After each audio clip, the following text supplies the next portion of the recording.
Okay, so this is recitation 9b. We're going to focus on the middle part of the summary that's at the end of chapter 18. So again, this is going to be chemical reactions, but this time they're expressed in terms of their structure. So we're still thinking about functional group interconversions, but now instead of names or words, we're talking about or looking at structures. So the four structures in the top row: primary alcohol, aldehyde, carboxylic acid, and acid chloride. The two in the second row are secondary alcohol and ketone. The one on the bottom is your tertiary alcohol. So again, got to know the functional group names and their corresponding structures. Got to know them because we're then creating these relationships between one functional group and another. And that relationship is one functional group can be converted into the other.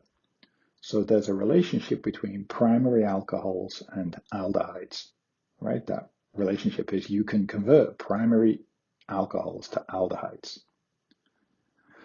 So not only do we establish these relationships or see these connections, you have to know them in words, you have to recognize them in terms of structure. So the structural change from primary alcohol to aldehyde is the removal of two hydrogens, one from the OH, one from the carbonyl carbon.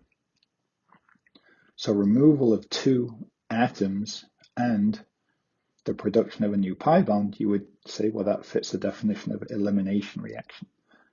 So you see that there's the connection between structural change and class of reaction. Now also removal of two hydrogens, last semester you learned, is also classified as an oxidation. So primary alcohol to aldehyde is an oxidation. It's also an elimination reaction. It's an elimination of H and H. So you can see all of these things are interrelated, but always come back down to structure. It's about atoms and bonds and how are they changed going from one species to another. You can portray that in a bunch of different ways. Recitation 9a, or the top part of that summary, is expressing it in words. Here we're expressing similar things, but now using structures. Right? That top left structure means primary alcohol. That is the structural motif of a primary alcohol. When you see that structure, or if you say the words primary alcohol, those two things mean the same thing. So you have to know and recognize your functional groups. Then we connect one functional group to another by the different sets of reagents, and each reagent does a specific transformation. So for example, primary alcohol to aldehyde, you would use reagent B, that is PCC, pyridinium chlorochromate. So now you see that there's a set of reagents that relates or converts one functional group to another. Right, so these are conveniently color-coded for you. So recognizing the functional group of the product, now you can just look in this summary chart and see what that reagent is. So once we've established the reagent that will convert one functional group to another, the next thing is we just need to add on top of that some of the understanding of why we use a certain reagent in a particular situation. So for example, in the top row, oxidation of a primary alcohol will give you an aldehyde. That is factually correct. But an aldehyde itself can also be oxidized to a carboxylic acid. That's really the one difference between aldehydes and ketones. As far as you're concerned, ketones cannot be oxidized, aldehydes can. That's a fundamental difference. So we have to be mindful in our choice of oxidizing agent. The most common oxidizing agent, chromic acid, which we do secondary alcohol to ketone, if we apply that to a primary alcohol, we end up with a carboxylic acid. And that's a problem if we want an aldehyde. So we use the milder reagent PCC to get us to an aldehyde, but have the reaction stop there. Obviously, chromic acid would oxidize an aldehyde to a carboxylic acid, but we also have a milder reagent. Normally, you want to use the mildest reagent that will successfully accomplish whatever that transformation is. Right? So you don't want to use a massive sledgehammer just to break open your peanut. Right? You just want to use the least amount of force possible.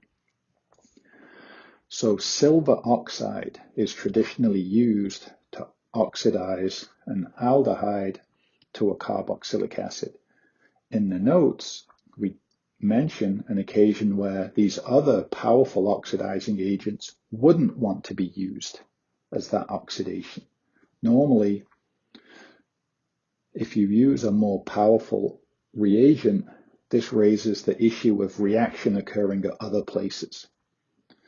So yes, for example, KMNO4 would oxidize an aldehyde, but if your molecule has a carbon-carbon double bond in it, that KMNO4 would either add two OHs, syn, or might even do oxidative cleavage.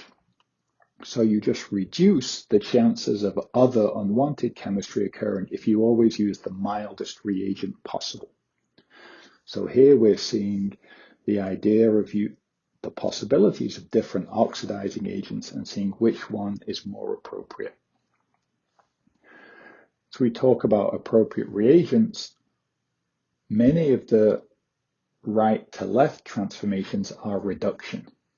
So for example, second row ketone to secondary alcohol. This is reduction. This is using either lithium aluminum hydride or sodium borohydride followed by H2O. So that is a reduction.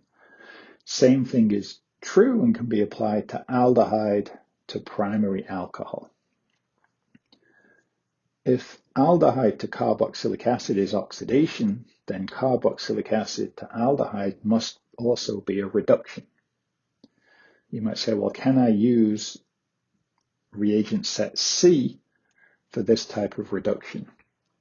And the answer is no, because reagent set C would not only reduce carboxylic acid to aldehyde, but it would reduce aldehyde to primary alcohol. So what we need is a way to reduce a carboxylic acid to an aldehyde, but get the reaction to stop there.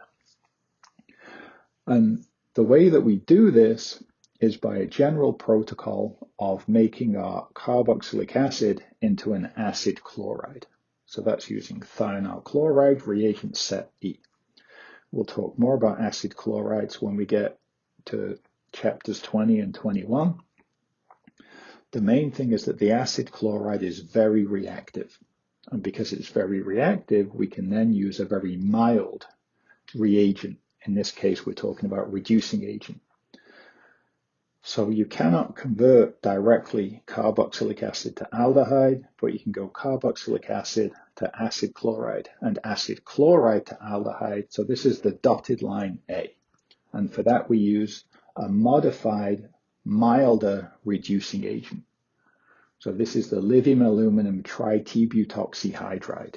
It's like LiAlH4, but 3 of the 4 hydrogens have been replaced by alkoxy groups.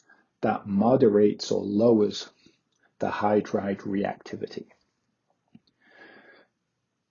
The same type of approach we can also apply when we look at reagent H, which is our lithium dialkyl cuprate, also known as a Gilman reagent.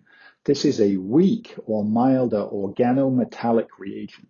So it's a weaker nucleophile than Grignard, weaker nucleophile than alkyl lithium.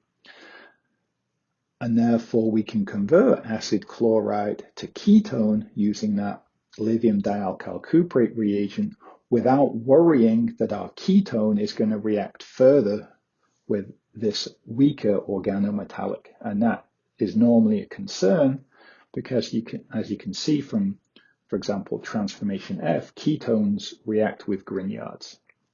Ketone and Grignard would give you tertiary alcohol.